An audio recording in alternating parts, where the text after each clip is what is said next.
সব সময় প্রশংসা করব কার? খাওয়ার সময়, ঘুমানোর সময়, মাহফিল বন্ধ করার সময়। লক্ষ্মীপুরে মাহফিল বন্ধ টন্ধ হয় নাকি? হ্যাঁ, আপনাদের লাকসামে একটা বন্ধ হয়ে গেছে আজকে। আমাকে আলোচনা করতে দেয় নাই ওখানে। তা আমি পুলিশের আইজিপি আর ডিআইজি দিয়ে ফোন দিলাম আপনাদের লাকসামের এই যে থানার ওসিকে। তো ওসি বলে, স্যার আমাদের হাতেও নাই, এটা একেবারে উপর থেকে নিষেধ। তো এরকম ঘটনা কি লক্ষ্মীপুরে ঘটে? এরা দেশে অন্যায় জুলুম অত্যাচার বন্ধ করতে পারে না, এরা তাফসির মাহফিল বন্ধ করে দেয়। চাঁদাবাজি বন্ধ করতে পারে না, টেন্ডারবাজি বন্ধ করতে পারে না, জুয়ার আড্ডা বন্ধ করতে পারে না, কোরআনের মাহফিল বন্ধ করতে চায়। এগুলো কপাল পোড়া। এগুলো কি? আলহামদুলিল্লাহ, আপনাদের লক্ষ্মীপুরে এরকম কপাল পোড়া টোরা নাই। আল্লাহ লক্ষ্মীপুরবাসীকে তুমি কবুল করো। মাদ্রাসাতুল বানাতের আয়োজক কমিটি অনেক চেষ্টা করেছে আপনাদের জন্য সুন্দর ব্যবস্থা করবার। গত বছরের চেয়ে প্যান্ডেল নাকি ডবল করেছে শুনলাম। ডাবল করছে, তারপরও লোক হয় নাই, জায়গা হয় নাই। এই বছরের রমাদানে আমার প্রোগ্রাম ছিল কাতারে। তো কাতারের শাইখ বিন জায়েদ সেন্টার, ওখানকার অনেক বড় একটা কনফারেন্স হল, ওখানে বাংলাদেশ কমিউনিটির ভাইয়ের একটা প্রোগ্রাম অ্যারেঞ্জ করলো। তো বিকেলে আজকের মতো অবস্থা হয়েছে, ঢোকার সুযোগ ছিল না, টেনে হিচড়ে আমাকে ঢুকাইছে। ভিতরে ঢুইকা দেখি সর্বনাশ, মানুষের মাথা মানুষ খায়। লক্ষ্মীপুরে বলে এগুলা? হ্যাঁ, মানুষের মাথা মানুষ খায়। তো এত মানুষ, ধারণ ক্ষমতার চেয়ে 5 গুণ বেশি মানুষ, আর 10,000 লোক তাদের গাড়ি নিয়ে এসে দে রিটার্ন ব্যাক, আবার ফিরে চলে গেছে। তো এগুলো ভালো sign, it's a good sign for the victory of Quran. কোরআনের বিজয়ের জন্য এটা একটা ভালো নিদর্শন, ঠিক কিনা? এই কোরআনের আওয়াজকে, এই বিজয়কে কোনো অপশক্তি ঠেকিয়ে রাখতে পারবে না, চিল্লায় বলেন ঠিক কিনা? এই মানুষের গণজোয়ার এটা প্রমাণ করে। আজকে বিরিয়ানি টিরানি আছে নাকি? বিরিয়ানি ছাড়া এত মানুষ? বিরিয়ানি নাই, জিলাপি নাই, খিচুড়ি নাই, সিন্নি নাই, শুধু কোরআনের প্রেমে, একটা কিতাবের প্রেমে। চিল্লায় বলেন তো কিতাবটার নাম কি? কোরআন। তো বাংলাদেশে যারা এই কোরআনের বিরোধিতা করে তাদের খেয়াল করা উচিত।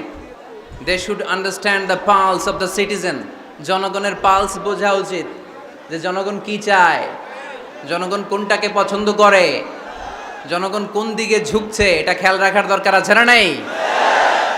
আজকের এই লক্ষ্মীপুরের বিশাল মহাসমাবেশ প্রমাণ করে কোরআনের এই ভিক্টরিকে, এই বিজয়কে কেউ থামাতে পারবে না।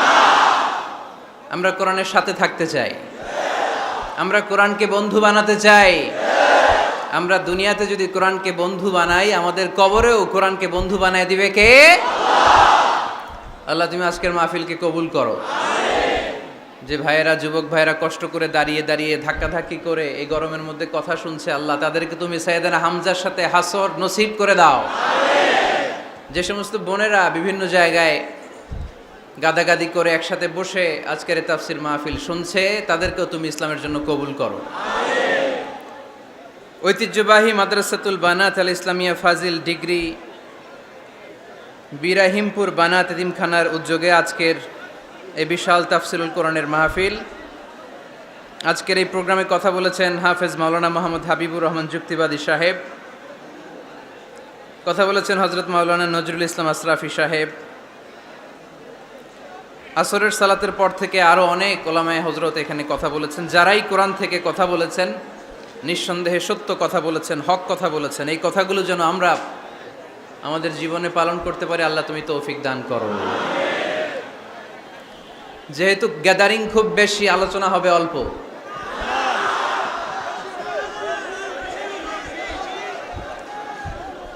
লম্বা চূড়া আলোচনা করা কিন্তু খেলাফুস সুন্নাহ, সুন্নাতের খেলাফ। বিষ্ণু ইসা ইসলাম বলেছেন, খুতাবুকুম তবিলা ও সলাওয়াতুকুম কসিরা।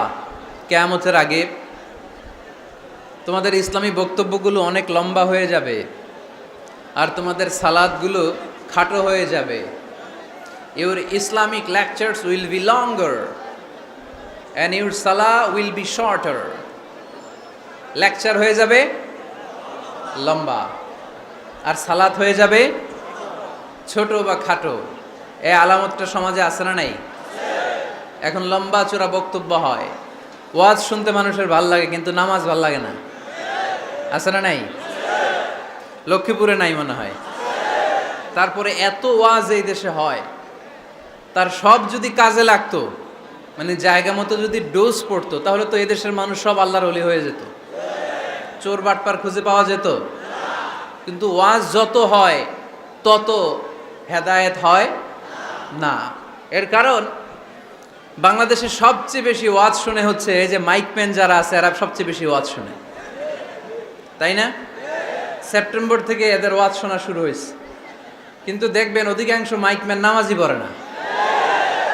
আজকের মাইকম্যানের কথা বলতেছি না, ও পড়ে। আজকে যেটা আসছে ওইটা পড়ে, কিন্তু বেশিরভাগ মাইকম্যান কি করে না?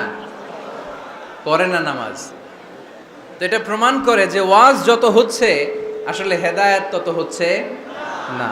এর কারণ হচ্ছে অনেক কারণে মানুষ ওয়াজ শুনতে আসে। কেউ আসে স্লোগান দেওয়ার জন্য, কি দেওয়ার জন্য? কেউ আসে হুজুরের কণ্ঠ শোনার জন্য, কেউ আসে সমাবেশ দেখার জন্য। আবার যারা ওয়াজের আয়োজন করে তাদেরও নানা ধরনের প্ল্যান প্রোগ্রাম। সো হেদায়েতের জায়গাটা দিনকে দিন দুর্বল হয়ে যাচ্ছে, এই মঞ্চগুলো হেদায়েত শূন্য হয়ে যাচ্ছে। একটা সময় ছিল এত এত ক্যামেরা ছিল না মাহফিলে, ঠিক কি না? এখন শত শত ক্যামেরা চলে আসে। আমরা রাতে যেই কথা বলি ফজরের আগে ওইটা পাবলিশ হয়ে যায়, ঠিক কি না? তো যেখানেই যাই আমারে ধরে বলে, হুজুর আপনার ইউটিউবে দেখছি। কই দেখছে? আপনারা দেখছেন নাকি? আপনারাও দেখছেন? তো এটা সহজ হয়ে গেছে এখন। কোরআনের কথা বলা, কোরআনের কথাকে প্রচার করা, কোরআনের কথাকে ছড়িয়ে দেয়া, এখন এটা সহজ হয়ে গেছে আলহামদুলিল্লাহ। তো এই জন্য আমরা যেন এটার ভালো দিকে কাজে লাগাই, আমরা যেন এটার নেগেটিভ সাইডগুলোকে প্রমোট না করি। এই জন্য ওয়াজ শুনতে যারা এসেছেন, যেহেতু আজকে এটা আমার প্রথম মাহফিল এবছরের, আলহামদুলিল্লাহ এবছরের আমার প্রথম মাহফিল আমি লক্ষ্মীপুর দিয়ে শুরু করেছি। তো এই জন্য সবার প্রতি আমার নসিহাত, যারা ওয়াজ শুনতে এসেছেন আপনারা এই নিয়তে আসবেন যে কোরআন সুন্নাহর আলোকে এমন কিছু কথা শুনে যাব আমল করার নিয়তে। কিসের নিয়তে? যাতে আমার জীবনটা পরিবর্তন হয়ে যায়, যাতে এই ওয়াজ শোনাটা আমার জান্নাতে যাওয়ার ওয়াসিলা হয়ে যায়, যাতে আমার নাজাতের ওয়াসিলা হয়, ঠিক কিনা? এরপরে ক্যামেরাম্যান যারা এসেছো, তোমরাও নিঃসন্দেহে সেই যতদিন আমরা এই শীতের সিজনে ওয়াজ করি তোমরাও থাকবা। তোমাদের প্রতি নাসিহাত হচ্ছে তোমরাও অনেক বড় সওয়াবের ভাগীদার। এই যে কোরআনের কথাগুলো তোমরা প্রচার করে দিচ্ছ, তোমাদের এখানে কন্ট্রিবিউশনও কম নয়। তবে এখানে তোমাদের স্বচ্ছতা বজায় রাখতে হবে। স্বচ্ছতা, নিজেদের মধ্যে আবার মারামারি করা যাবে না। এখন বক্তাদের মধ্যে মারামারি আছে না নাই? কাদা ছোড়াছুরি আছে না নাই? কাফের ফতুয়া আছে না নাই? লক্ষ্মীপুরে এগুলো বোধহয় কম না? তো এক আলেম আরেক আলেমকে দেখতে পারে না, একজন আরেকজনের জনপ্রিয়তায় জেলাসি ফিল করে, প্রতিহিংসা পরায়ণ। তো এই প্রভাব যদি যারা ক্যামেরাম্যান তাদের মধ্যেও পড়ে যায়, এটা ভয়ঙ্কর হবে। অনেক ইউটিউব চ্যানেলের ওনাররা দেখি দুই বক্তার ছবি দিয়ে এই বক্তা এমনে, ওই বক্তা এমনে, আর মাঝখানে লিখে রাখছে যুদ্ধ। মাঝখানে কি যুদ্ধ? মানে ওনার সাথে ওনার যুদ্ধ, ভারত পাকিস্তান খেলা। তো ইউটিউব চ্যানেলের ওনার ভাইরা যারা এসছো, তোমরাও অনেক সওয়াবের ভাগীদার হবে যদি তোমরা প্রফেশনালিজম মেনটেন করে দাওয়াতের কাজ করতে পারো। আয়োজক কমিটি যারা আছে তাদেরকে আমি বলবো, আপনারাও ইখলাসের সাথে মানুষকে কোরআনের কথা শোনাবার উদ্দেশ্যে এই প্রোগ্রামগুলোর আয়োজন করবেন। তাহলে এই প্রোগ্রামগুলো থেকে অনেক মানুষ উপকৃত হবে। আর সম্মানিত ওলামায়ে কেরাম যারা এই শীতের মৌসুমে কথা বলবেন, তাদের কাছেও আমি বিনীত অনুরোধ জানাই, অন্যের পিছনে লেগে থাকবেন না। আপনার জীবনের সবচাইতে দামি বিষয় হচ্ছে আপনার সময়। আমাদের জীবনের সবচাইতে দামি জিনিস কি? আমাদের সময়। তো আপনার সময়টাই যদি আল্লাহর দেয়া, স্রষ্টার দেয়া সবচেয়ে দামি সময় যদি আপনি অন্যের পিছনে লাগিয়ে ফেলেন তো নিজের কল্যাণ করবেন কখন? এজন্য সম্মানিত ওলামায়ে কেরামদের বলবো, আমরা যেন বেশি বেশি স্টাডি করে কোরআন সুন্নাহর আলোকে মানুষকে কথা শোনাতে পারি, যাতে করে লোকজন উপকৃত হয়।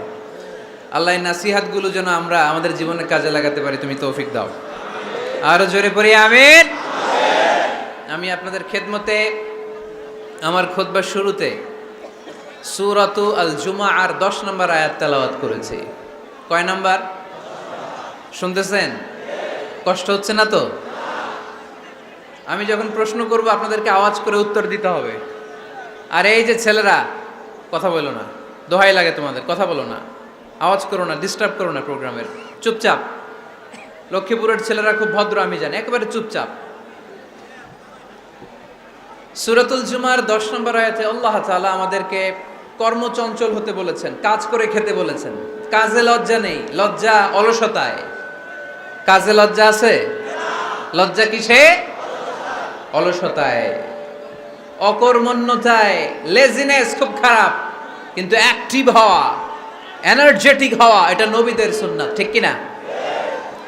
তো এই আয়াতের মাধ্যমে আল্লাহ তাআলা গোটা বিশ্বের মানুষদেরকে কাজের প্রতি উৎসাহিত করেছেন। আল্লাহ বলেছেন, ফাইদা কুদিয়াতিস সালাতু ফান্তাশিরু ফিল আরদ আবতাগু মিন ফাদলিল্লাহ।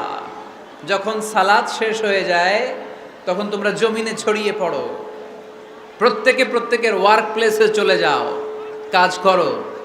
আবতাগু মিন ফাদলিল্লাহ, আর আল্লাহর দেয়া ফদল তালাশ করো, রিজিক তালাশ করো। মসজিদের ভিতরে রিজিক আছে? কথা কয় না। মসজিদে গেলে কি টাকা পাওয়া যায়? খাওয়া পাওয়া যায় না। খাবার উৎপন্ন করতে হয় মসজিদের বাইরে, এ জমিনে। মসজিদে গেলে রহমত পাওয়া যায়। মসজিদে গেলে কি পাওয়া যায়? এজন্য মসজিদে ঢোকার সময় আমরা কোন পা দিয়ে ঢুকি আর কি পড়ি? আল্লাহুম্মা ইফতাহলি আবওয়াবা রাহমাতিক, আল্লাহুম্মা ইফতাহলি আবওয়াবা রাহমাতিক। আমরা বলি, হে আল্লাহ, আপনি আপনার রহমতের দরজা আমাদের জন্য খুলে দেন। সুবহানাল্লাহ পড়েন। এই দোয়া থেকে বোঝা গেল মসজিদে ঢুকলে কি পাওয়া যায়? সবাই বলতে হবে, কি পাওয়া যায়? মসজিদে ঢুকলে রহমত পাওয়া যায়, আর মসজিদ থেকে বের হলে রিজিক পাওয়া যায়, ফদল পাওয়া যায়। ফদলের আরেক অর্থ হচ্ছে রিজিক। এজন্য মসজিদ থেকে যখন বেরোই কোন পা দিয়ে বেরোই আর কি পড়ি? আল্লাহুম্মা ইন্নী আসআলুকা মিন ফাদলিক।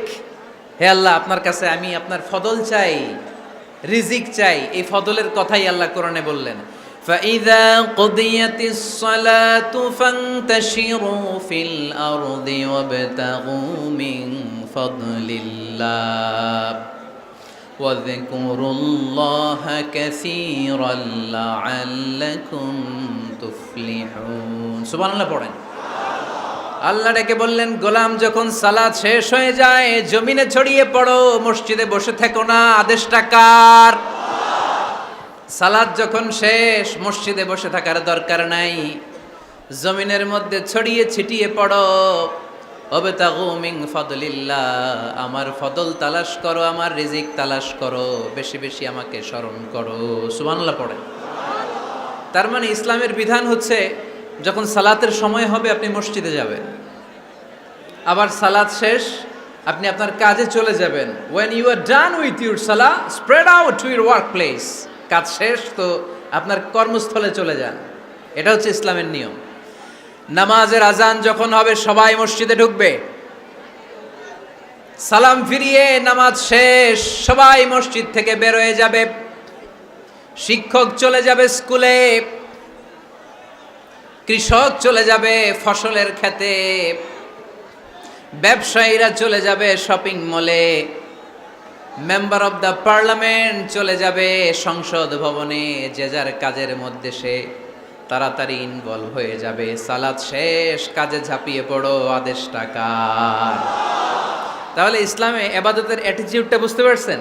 কাজের সময় কাজ, নামাজের সময় আওয়াজ করে বলেন, কাজের সময় নামাজের সময়। সুন্দর হয়েছে না বিষয়টা? ফাইদা কুদিয়াতিস সালাতু ফান্তাশিরু ফিল আরদ। যখন তোমাদের সালাত শেষ তখন জমিনে ছড়িয়ে পড়ো। জমিনটাকে আল্লাহ আমাদের জন্য উর্বর বানিয়েছেন। জমিনে বীজ রোপণ করে দিলেই এখানে ফসলের ব্যবস্থা করে দেয় কে? ওয়াল্লাযী জা'আলা লাকুমুল আরদা যালুলান ফামশু ফি মানাকিবিহা ওয়া কুলু মির রিজকি ওয়া ইলাইহিন নুশুর। তিনি তো এমন সত্তা যিনি তোমাদের জন্য জমিনটারে ফ্ল্যাট বানিয়ে দিয়েছেন, সমতল বানিয়ে দিয়েছেন। এই জমিনের অলিতে গলিতে, বনে বাদারে, রাস্তায়, সাগরে, পাতালে, পাহাড়ে, বিভিন্ন জায়গায় তোমরা ঘুরে বেড়াও, সেখানে যে আমি আল্লাহর রিজিক তালাশ করো। সুবহানাল্লাহ। এই জমিনটাকে আল্লাহ সাহালাতুল মাসালেক, চলার জন্য সহজ বানিয়ে দিয়েছেন, ফ্ল্যাট। বিমান থেকে এটা খুব সুন্দর দেখা যায়, জমিনটা খুব ফ্ল্যাট দেখা যায়, সমতল। এই সমতল হওয়ার কারণে এখানে চাষাবাদের সুযোগ সুবিধা করে দিয়েছে কে? তাহলে বোঝা গেল এই জমিনটা সমতল এবং উর্বর, ভেরি ফার্টাইল ল্যান্ড। আমাদের সালাত শেষ, আমরা কাজে চলে যাব, আবার আজান হলে মসজিদে ঢুকে যাব। এটাই হচ্ছে ইসলামের নিয়ম। সাইয়েদনা ওমর ফারুক যখন মসজিদে নববীর ইমাম, তিনি ইয়ামান দেশের কিছু লোকদের সাথে সাক্ষাৎ করলেন। কোন দেশের? ইয়ামান, যুদ্ধ বিধ্বস্ত একটা দেশ এখন। প্রাচীন নগরী হাদ্রামাউত বা আলাবাক, এই ইয়ামান দেশের কিছু লোকের সাথে তিনি সাক্ষাৎ করলেন। তারা গোল হয়ে বসে থাকে, নামাজের পরে যায় না, বসে বসে সুবহানাল্লাহ পড়ে, আলহামদুলিল্লাহ পড়ে জিকির করে। ওমরে ফারুক ভাবলেন দেখি পরের ওয়াক্তে কি হয়। উনি আসরের নামাজে ইমামতি করতে আসলেন, এসে দেখলেন ইয়ামানের লোকেরা মসজিদের বারান্দায় আশেপাশে বসে আছে, সবাই যায়, এরা যায় না। মাগরিবের সালাতে উনি ইমামতি করতে আসলেন, ওমরে ফারুক নামাজ শেষ করে দেখলেন সবাই চলে যায়, কিন্তু ইয়ামানের লোকগুলো যায় না। এশার সালাত পর্যন্ত তিনি ওয়েট করলেন। এশার নামাজ পড়ে চলে যাওয়ার সময় ওমরে ফারুক দেখলেন সবাই নামাজ পড়ে কাজে চলে যায়, কিন্তু ইয়ামান দেশের লোকগুলো যায় না। ওমরে ফারুক বললেন, মা বালুকুম মা খাতবুকুম, ঘটনা কি? কি হয়েছে তোমাদের? সবাই নামাজ পড়ে চলে যায়, কাজে যায়, তোমরা যাও না কেন? এখানে কি করো? ইয়ামানিরা বলতে শুরু করলো, নাহনু আল মুতাওয়াক্কিলুনা আলাল্লাহ, আমরা এখানে আল্লাহর উপর তাওয়াক্কুল করে বসে আছি।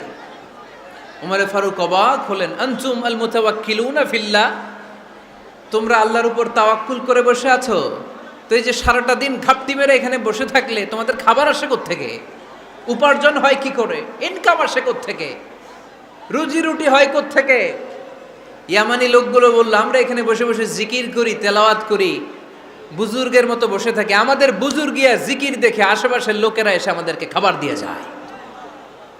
ওমরে ফারুক বললেন, সর্বনাশ, তাইলে তো তোমরা আল মুতাওয়াক্কিলুনা ফিল্লাহ নও, তোমরা হচ্ছে আল মুতাওয়াক্কিলুনা আলা বা'দিকুম বা'দা, একে অপরের উপর নির্ভরশীল। যারা প্লেটে করে খাবার নিয়ে আসে তোমরা তাদের উপর তাওয়াক্কুল করছো, কারণ তারা যদি প্লেট ভরে খাবার নিয়ে আসে তোমাদের পেটে কোনো দানা পানি পড়বে না। তোমরা আল্লাহর উপর মুতাওয়াক্কিলুনা আলাল্লাহ নও, তোমাদের সাধ্যের সবটুকু করার পরে তারপরে তোমরা তাওয়াক্কুল করবে। কি সুন্দর ইসলাম!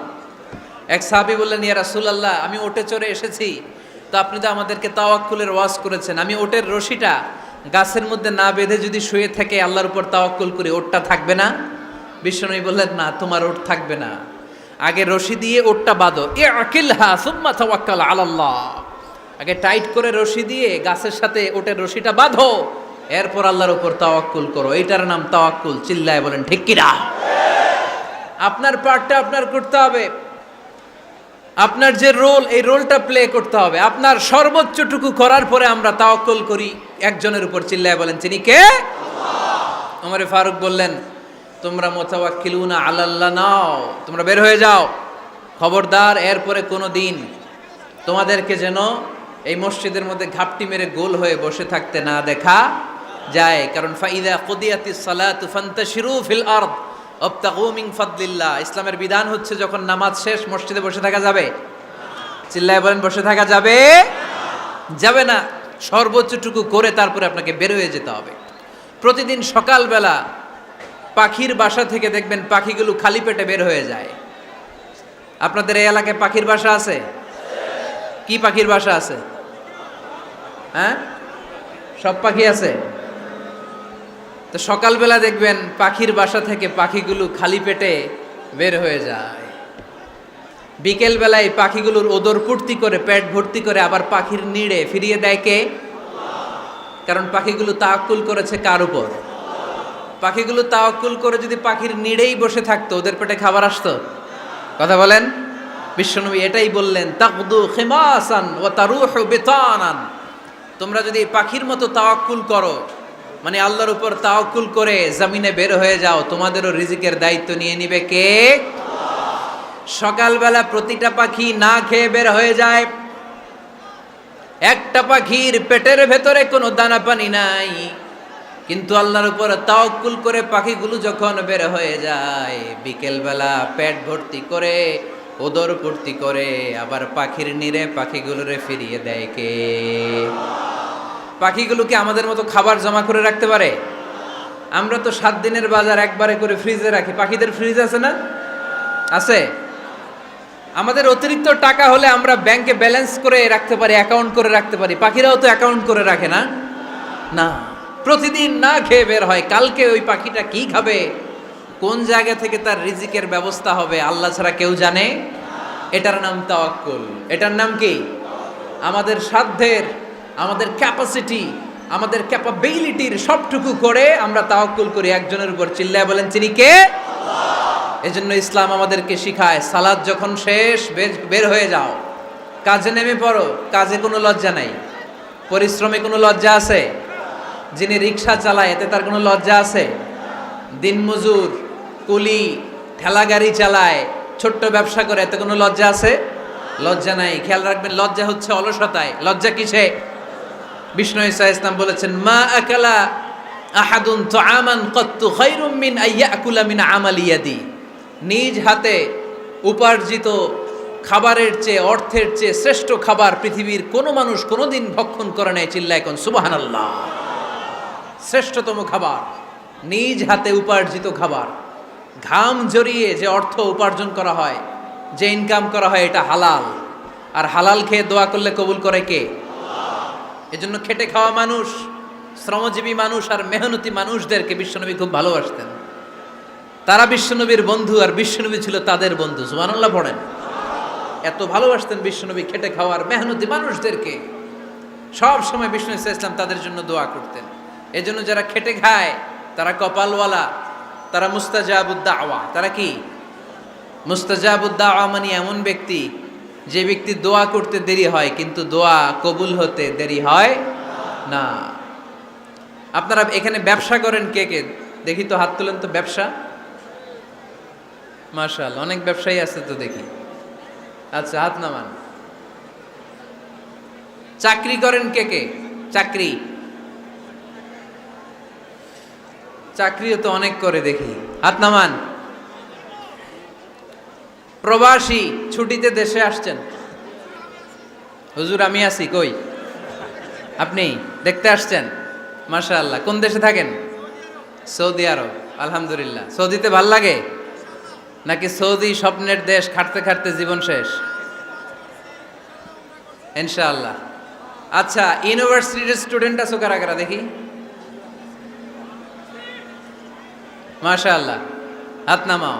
ক্লাস 5 থেকে ইন্টারমিডিয়েট পর্যন্ত পড়াশোনা করতেছো, অথবা দাখিল আলিম পর্যন্ত, কারা কারা দেখি? মাশাআল্লাহ, হাত নামাও, হাত নামাও। একবারও যারা হাত তোলেন না, এবার তারা হাত তোলেন। আন্নেরা কি করেন? হ্যাঁ, বেকার।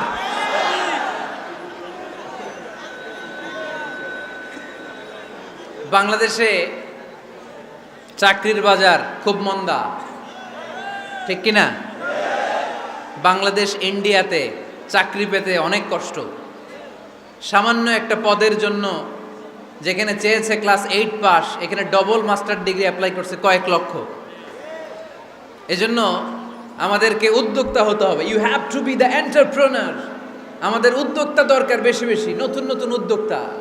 নিজেই এমন আইডিয়া নিয়ে আসবে, যেই আইডিয়া বিক্রি করে, দুর্দান্ত আইডিয়া দিয়ে তুমি পুরো দেশ কাঁপিয়ে দিতে পারো।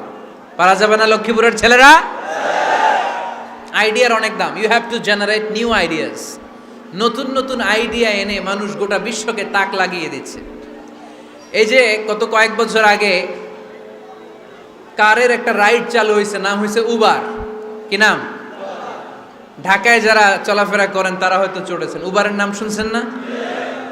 এই উবার কোম্পানি কি করে জানেন? নিজেদের ব্যবসা নাই, পুঁজি নাই, পাত্তি নাই, অফিস নাই, কিচ্ছু নাই, কোটি কোটি টাকা হাতায় নিচ্ছে। Just idea, just they are generating new ideas.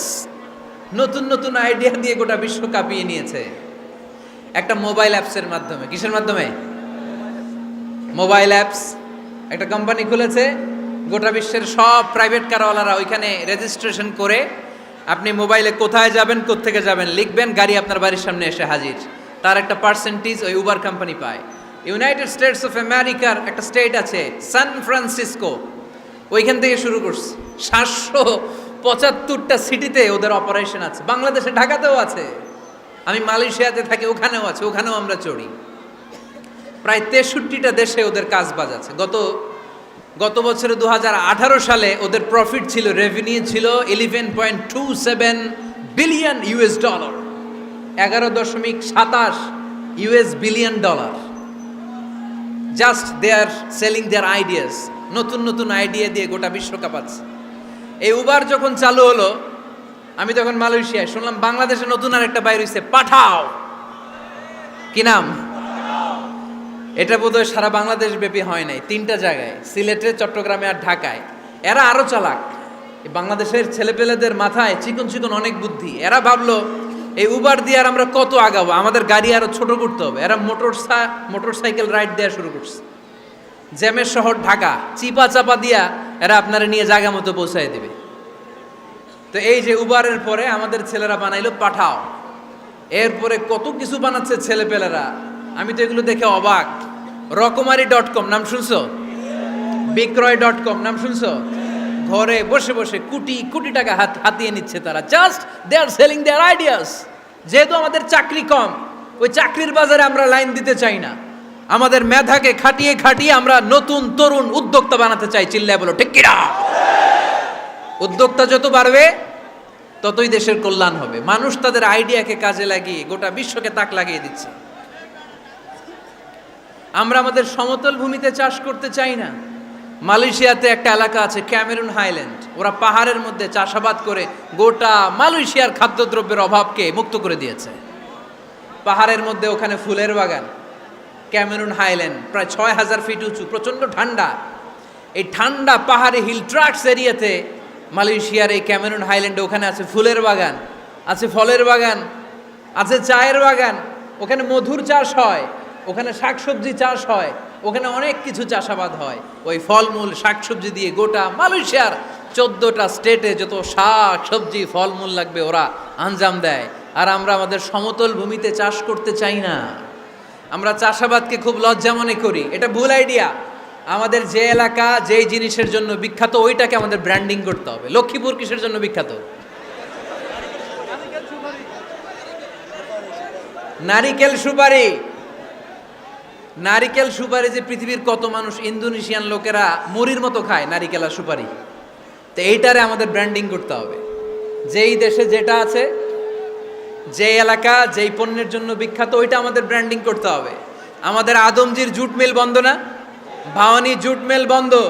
আমাদের পাট শিল্পকে ধ্বংস করে দিয়ে ইন্ডিয়া এখন ওই কটনের পাঞ্জাবি বানায়, জুট কটনের পাঞ্জাবি। আছে না নাই?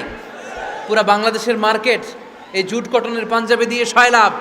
আমাদের বাংলাদেশের পাট দিয়ে যদি আমরা মিহি পাঞ্জাবি বানাতে পারতাম, গোটা বিশ্ববাজারকে আমরা দখল করে নিতে পারতাম। ঠিক কিনা? এজন্য আমাদেরকে নতুন নতুন আইডিয়া জেনারেট করতে হবে। চাকরির পিছনে বসে থাকলে চলবে না। আর আজান যদি হয়ে যায় ছুটে যাব মসজিদে, আর নামাজ শেষ হলে আমরা আমাদের কাজের দিকে চলে যাব। চিল্লায় বলেন ঠিক কিনা? যেটাই করব আমরা ভালোভাবে করব। আল্লাহ বলেছেন লিয়াবলুয়াকুম আইয়ুকুম আহসানু আমালা। লক্ষ্মীপুরের ভাইয়েরা আওয়াজ করে উত্তর দেন, আওয়াজ করে উত্তর দিতে হবে। জান্নাতে যেতে হলে 100তে কত নাম্বার পেতে হবে? হ্যাঁ, হয় নাই 51। কি নাম তোমার? হ্যাঁ, ফরহাদ। জান্নাতে যেতে হলে 100তে আমার দরকার 51। 100তে কত লাগবে? ফাআম্মা মান সাকুলাত মাওয়াজিনুহু ফাহুয়া ফি আইশাতির রাদিয়া। সেদিন মিজানের পাল্লা যার ভারী হয়ে যাবে সে আনন্দ উৎসবে থাকবে। তো মিজানের পাল্লা ভারী হওয়ার জন্য 100তে আমার কত পাওয়া লাগবে? কত পাওয়া লাগবে?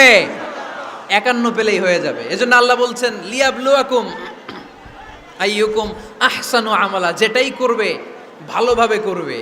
আল্লাহ এটা পরীক্ষা করতে চান যে আমরা ভালোভাবে কে কতটুকু আমল করেছি। যারা আরবি বোঝেন আলেম ওলামা আপনারা জানেন, এখানে আল্লাহ বলেননি লিয়াবলুয়াকুম আইয়ুকুম আকসারু আমালা। আল্লাহ এটা দেখতে চান যে তোমাদের মধ্যে থেকে কে বেশি আমল করে, এটা বলছে আল্লাহ বলে নাই। আল্লাহ বলেছে লিয়াবলুয়াকুম আইয়ুকুম আহসানু আমালা, যে ভালো করে করে। এজন্য আমরা যাই করি না কেন কি করে করব? আওয়াজ করে বলতে হবে, কেমন করে করব?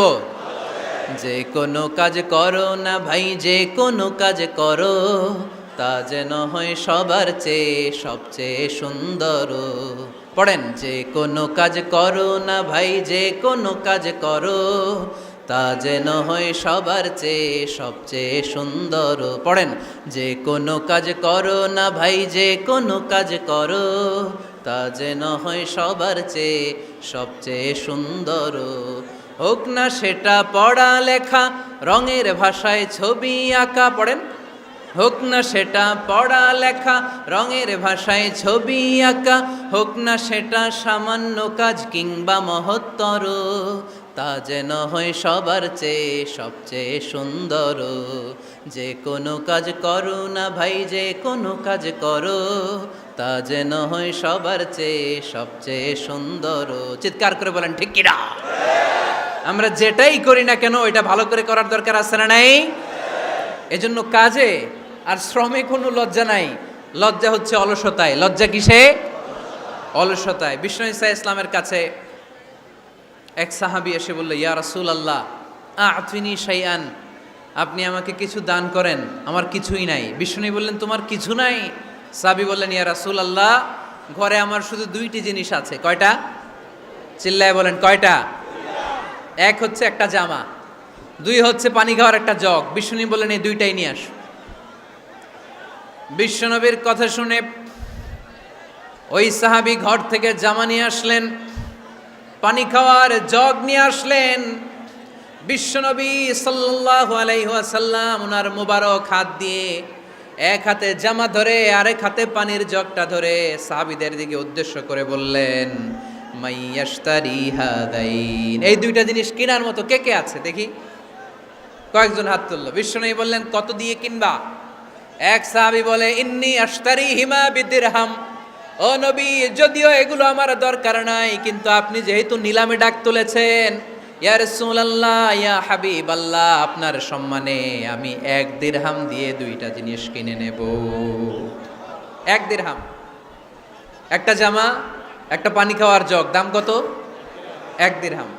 বিশ্বনবী বললেন, না না, 1 দিরহাম তো অনেক কম হয়ে যায়। মাইয়াজিদু আলা যালিক, এর চেয়ে বেশি দামে কে কিনবা? আরেক সাহাবী হাত তুলে বলতে লাগলো, ইয়া রাসূলুল্লাহ ইয়া হাবিবাল্লাহ ওয়া ইন্নী আশতারিহিমা বিদিরহামাইন, আমি এই জামাটার পানি খাওয়ার জগটা 1 দিরহাম নয় 2 দিরহামের বিনিময়ে কিনতে চাই। বিষ্ণু ইসা ইসলাম ওই সাহাবাকে দিয়ে দিলেন। দিয়ে 2 দিরহাম নিয়ে যে লোকটা ভিক্ষা করতে এসেছিল তার হাতে 2 দিরহাম দিয়ে বললেন, যাও 1 দিরহাম দিয়ে ঘরে খাবার কিনে দিয়ে আসো, আরেক দিরহাম দিয়ে একটা কুঠার কিনে নিয়ে আসো। শুনতেছেন? কি কিনে নিয়ে আসো? কুঠার দিয়ে কি করে? গাছ কাটে। ওই সাহাবী কুঠার কিনে নিয়ে আসার পরে বিশ্বনবী নিজ হাতে কুঠারের মধ্যে একটা কাঠের হাতল লাগাই দিলেন। আল্লাহু আকবার! হাতল ছাড়া কুঠার ইউজ করা যাবে? বিশ্বনবী নিজ হাতে ওই কুঠারের ভেতরে একটা হাতল লাগাই দিলেন আর বললেন, লা উরিদু আন আরাকা 15 আইয়াম, এই কুঠার নিয়ে জঙ্গলে যাও, গায়ে অনেক শক্তি আছে, কাঠ কাটো, এই কাঠ কেটে বাজারে বিক্রি করো, সামনের 15 দিন যেন আমি আমার চোখের সামনে তোমার না দেখি। বিশ্বনবীর পরামর্শ অনুযায়ী কুঠার নিয়ে ওই সাহাবী জঙ্গলে চলে গেলেন। কাঠ কেটে বাজারে বিক্রি করতে করতে 15 দিন পরে 10 দিরহাম নিয়ে বিশ্বনবীর দরবারে হাজির হয়ে গেলেন। 10 দিরহাম নিয়ে বিশ্বনবীর কাছে হাজির হয়ে গেলেন। সাহাবী এসে বলল, ইয়া রাসূলুল্লাহ এখন আর আমার ভিক্ষা করা লাগে না, আমার গায়ে অনেক শক্তি আল্লাহ দিয়েছে, আই এম ভেরি এনার্জেটিক, আপনার দেয়া বরকতের কুঠার দিয়ে আমি কাঠ কেটে কেটে স্বাবলম্বী হতে শুরু করেছি। সুবহানাল্লাহ পড়েন। আমি এখন 10 দিরহামের মালিক। বিশ্বনবী বললেন, লা আইয়াহতাতিবা আহাদুকুম হুজমাতান আলা যাহরিহি খায়রুম মিন আইয়াসআলা শাইআন ফায়ু'তিয়াহু আও ইয়ামনাহু। যাদের গায়ে শক্তি আছে তারা ভিক্ষা না করে কাঠ কেটে পিঠে সেই বোঝা নিয়ে বাজারে বিক্রি করা অনেক ভালো। কারণ কারো কাছে যদি তুমি হাত পাতো সে দিতেও পারে, নাও দিতে পারে। আর কষ্ট করলে কষ্ট কোনোদিন বৃথা যায় না। চিল্লায় বলেন ঠিক কিনা? বিষ্ণু ইসা ইসলামের অনুপ্রেরণায় এই সাহাবা অল্প কিছুদিনের ব্যবধানে স্বাবলম্বী হয়ে গেলেন। What is the moral of the story? বিশ্বনবীর এই প্রফেটিক স্টোরি থেকে আমাদের কি শিক্ষা?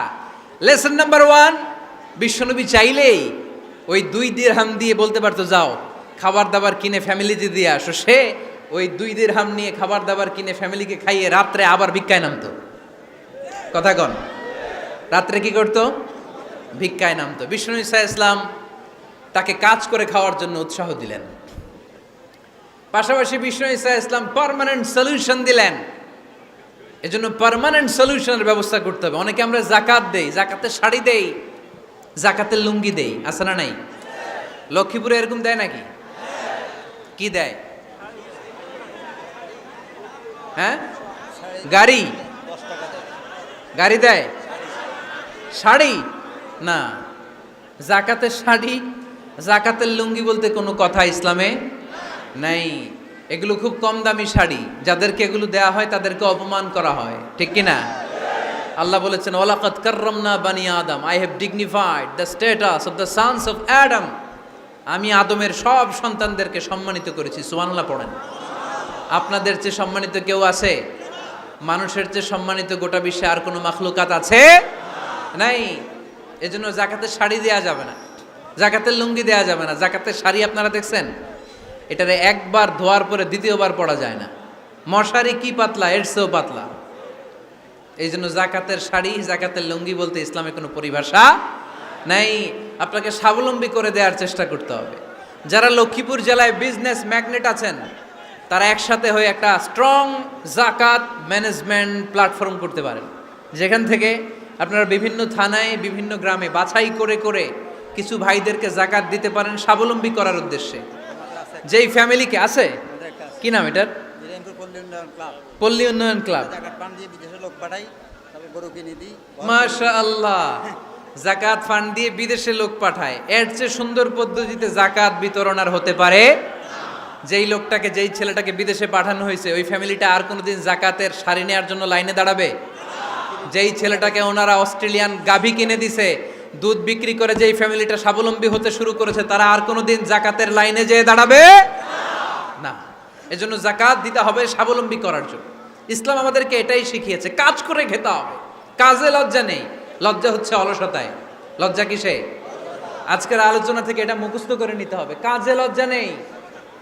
লক্ষ্মীপুরের ইয়াংস্টারেরা শ্রমে লজ্জা নেই, পরিশ্রমে লজ্জা নেই, লজ্জা অলসতায়। লজ্জা কিসে? আরো জোরে। নবীরা কি এমনি এমনি বসে বসে খাইছে? কঠিন পরিস্থিতিতেও নবীরা পরিশ্রম করে উপার্জন করা লেগেছে, ঠিক কিনা? সাইয়েদনা মারিয়াম আলাইহিস সালাম, যার নামে আল্লাহ তাআলা কোরআনে একটা সূরা দিলেন, উনি পৃথিবীতে এমন একজন মহিয়সী নারী, যেই নারীর গর্ভে, যেই নারীর পেটের ভেতরে স্বামীর স্পর্শ ছাড়া সন্তান দিয়েছে কে?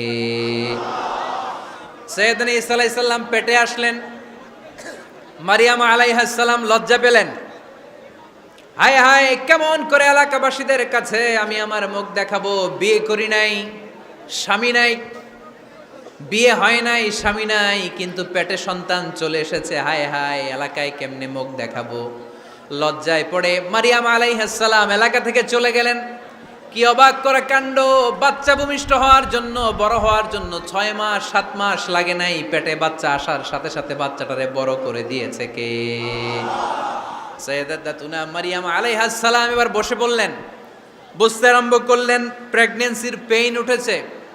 হঠাৎ করে পেট থেকে বাচ্চা ভূমিষ্ঠ হয়ে যাওয়ার পরে উনি কাঁপতে আরম্ভ করলেন। ক্ষুধার চোটে খাবার কিছু নাই, সামনে ঝর্ণা, উপরে একটা খেজুর গাছ। সাইয়েদনা ঈসা আলাইহিস সালামকে কোলে নিয়ে মারিয়াম আলাইহিস সালাম মনে মনে ভাবে, হায় রে, কেউ যদি একটু খেজুর পেড়ে দিত, এই ক্ষুধার মুহূর্তে আমি খেজুর খেয়ে পেটের ক্ষুধা নিবারণ করতাম। রব্বুল আলামিন মারিয়ামকে উদ্দেশ্য করে আয়াত নাজিল করে দিলেন, ওয়া হুজ্জি ইলাইকি বিজিযইন নাখলাতি তুসাকিত আলাইকি রতবান জানিয়া। কোরআন সাক্ষী, হুজ্জি ইলাইকি বিজিযইন নাখলা, এর মানে হচ্ছে মারিয়াম কেউ পেড়ে দিবে না, একটু কষ্ট করে হাতটা উঁচু করে খেজুরের ডালা ধরে ঝাঁকুনি মারো, টস টসে কাঁচা পাকা খেজুর নিচের দিকে পড়বে, তারপর তুমি তুলে খাবে। সুবহানাল্লাহ পড়েন। আল্লাহ চাইলে অটোমেটিক্যালি কারামাত হিসেবে খেজুরগুলো নিচে ফেলতে পারতেন না? কথা কোন? খেজুরগুলো অটোমেটিক্যালি নিচের দিকে পড়ছে? পড়ে নাই। আল্লাহ শিক্ষা দিয়েছে, যেই পরিস্থিতিতে থাকো না কেন তোমাকে শ্রম ব্যয় করে কষ্ট করে তোমার উপার্জন করতে হবে, রিজিকের বন্দোবস্ত করতে হবে। চিল্লায় বলেন ঠিক কিনা? ইসলাম আমাদেরকে এটাই শিখিয়েছে, কাজে লজ্জা নাই। আবার বিশ্বনবী বললেন, ইন খামাতিস সাআ ওয়া ফি ইয়াদি আহাদিকুম ফাসিলাতুন, তোমাদের কারো হাতে যদি একটা চারা বীজ থাকে, সে যদি দেখে কিয়ামত হতে শুরু করেছে, ফাইন ইসতাতা আন ইয়াগরিসাহা ক্বাবলা আন তাকুমাস সাআ ফালইয়াগরিসহা, কারো হাতে একটা চারা বীজ নিয়ত করেছে চারা বীজটা রোপণ করবে, ইন দ্য মিন টাইম দেখলো কিয়ামত হতে শুরু করেছে, বিশ্বনবী বললেন যদি তোমার সুযোগ থাকে কিয়ামত হওয়ার আগে চারা বীজটা রোপণ করে দাও। কথা বুঝতে পেরেছেন? আপনার হাতে একটা চারা বীজ, আপনি প্ল্যান করেছেন এই চারা বীজটা রোপণ করবেন, ইন দ্য মিন টাইম দেখলেন কি হওয়া শুরু হয়েছে, ইযা জুলজিলাতিল আরদু জিলজালাহা, দ্য বিগেস্ট আর্থকোয়েক, ভূমিকম্প শুরু হয়েছে, কিয়ামত হয়ে যাবে। বিশ্বনবী বললেন কিয়ামত হইতেছে ওদিকে, আর তোমার হাতে যদি চারা বীজ থাকে দেরি করো না, কিয়ামত তোমার কাছ পর্যন্ত আসার আগে সুযোগ পেলে চারা বীজটা রোপণ করে দাও। ইসলাম শিখিয়েছে শেষ নিঃশ্বাস পর্যন্ত তোমাকে লড়ে যেতে হবে। এই পৃথিবীতে কেউ কাউকে জায়গা করে দেয় না, জায়গা করে নিতে হয়। এই পৃথিবীটা, the life is not a bed of roses, এটা ফুল বিছানো কোনো ফুলসজ্জা নয়, এটা কণ্টকাকীর্ণ। কেউ আপনার স্পেস করে দিবে না, কেউ আপনাকে সুযোগ করে দিবে না, কেউ আপনার জায়গা করে দিবে না, বরং আপনি জায়গা করে নিলে টাইনা নিচে নামাবে। কথা বলেন? এজন্য কখনো অলসতাকে স্থান দেয়া যাবে। রসুল বাত্তালি দুক্কানু শয়তান, অলস মস্তিষ্ক শয়তানের আড্ডা। অলস যদি কেউ থাকে এটারে টেনে বেঁধে কাজে নামাবেন, পারা যাবে? আলহামদুলিল্লাহ লক্ষ্মীপুরে এরকম অলস ছেলে পেলে নাই।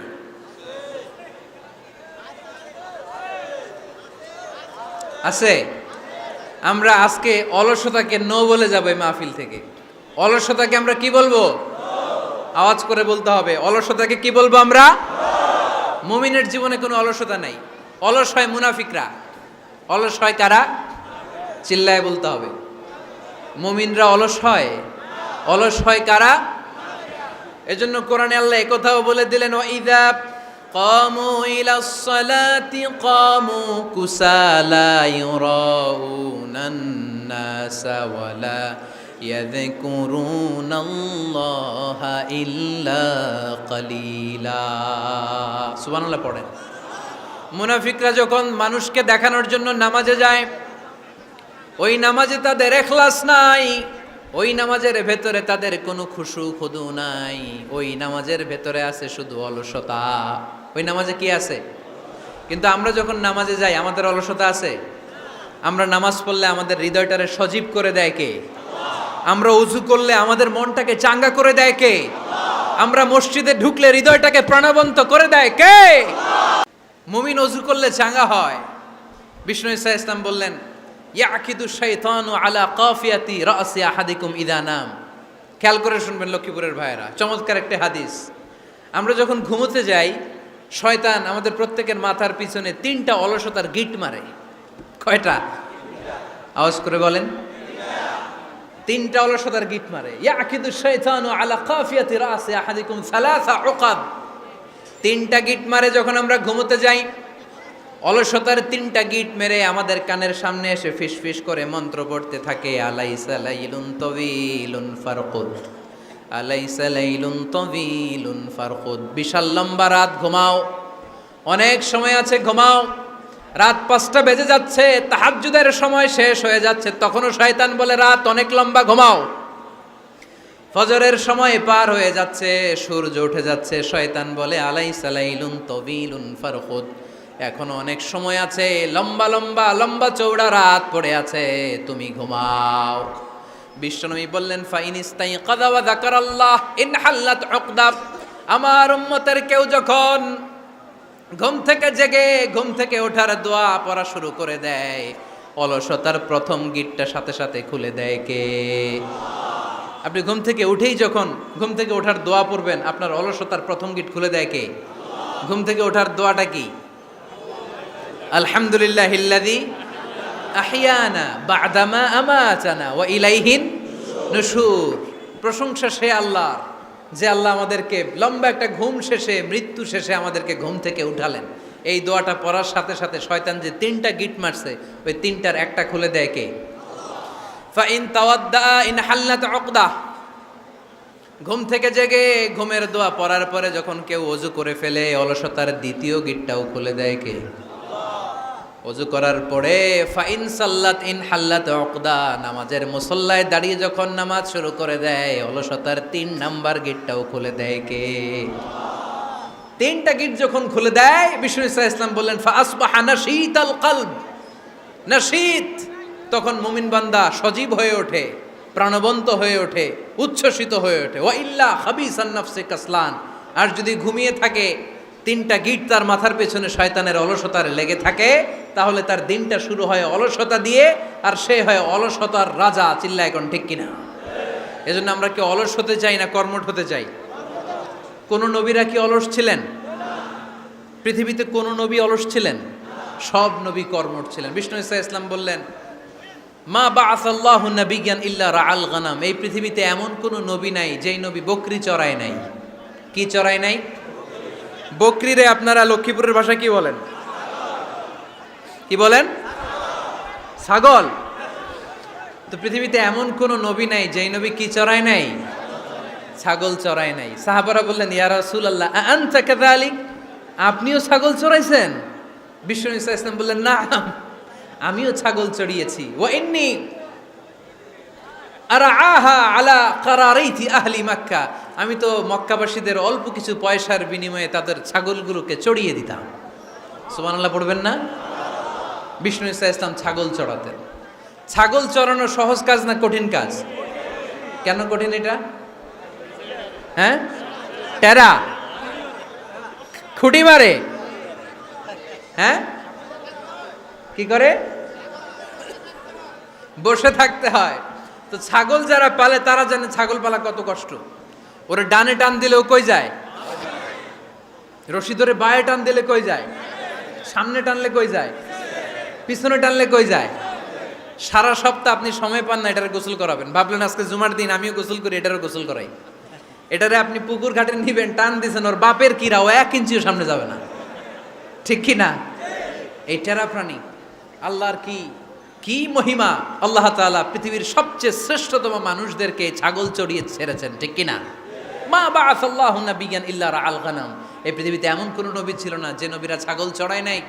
আল্লাহ বুঝাতে চাইলেন ছাগল চড়ানো অনেক কষ্টের কাজ, অনেক ধৈর্যের প্রয়োজন। এখন নবীরা তোমরা ছাগল চড়াও, কিছুদিন পর ছাগলের চেয়েও টেরা জাতি মানুষ চড়াইতে হবে। মানুষের মধ্যেও টেরা আছে না নাই? ভালো বললে ভালোটা বুঝে না, ডানে যেতে গেলে বায়ে যায়, বায়ে যেতে বললে ডাইনে যায়, এরকম আছে না নাই? সম্মানিত ভাইয়েরা, সমস্ত আম্বিয়া আলাইহিমুসসালাম ওনারা কর্মঠ ছিলেন। সাইয়েদনা আদম আলাইহিস সালাম নিজ হাতে চারা গাছ রোপণ করে চাষাবাদের কাজ করেছেন। সুবহানাল্লাহ পড়েন। সাইয়েদনা ইব্রাহিম আলাইহিস সালাম চাষাবাদের কাজ করেছেন। সাইয়েদনা দাউদ আলাইহিস সালাম নিজ হাতে যুদ্ধের জন্য যে পোশাক পরতে হয়, যেটা পরলে গায়ের মধ্যে ছুরি মারলেও ঢুকে না, ওই শিরস্ত্রাণ বানিয়েছেন, নিজ হাতে তলোয়ার বানিয়েছেন। সুবহানাল্লাহ পড়েন। সাইয়েদনা মূসা আলাইহিস সালাম ছাগল চড়িয়েছেন। সাইয়েদনা মূসা আলাইহিস সালামের মেজাজ নরম না গরম?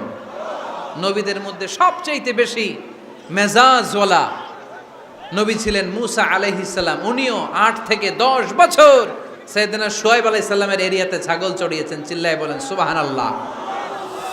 এজন্য নবীরা যেহেতু কাজ করেছেন, কর্মঠ ছিলেন, আমরাও কর্মঠ হব। ঠিক কি না?